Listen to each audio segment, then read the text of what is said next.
আসসালামু আলাইকুম। জি বলেন। আপনি জানেন বাংলাদেশে আদমশুমারি শুরু হয়েছে, তো আপনার পরিবারের সদস্য সংখ্যা কয়জন সেটা আমরা গণনা করতে এসেছি। জি বলেন। জি, আপনার নামটা? দিনমজুর।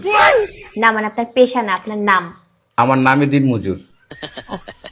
আপনি কি বিবাহিত? জি। কয় বছর হচ্ছে বিয়ে করেছেন? 1 বছর। আপনার কি বাচ্চা আছে? জি 2 জন। মানে আমি 2 বিয়ে করেছি। ও আচ্ছা। আপনার স্ত্রীর নাম? ছোট জন না বড় জন? বড়জন? কেয়ামত। কিয়ামত। আর ছোটজন? তুফান। ও তুফান। আপনার সন্তানের নাম? ছোট জনেরটা না বড় জনেরটা?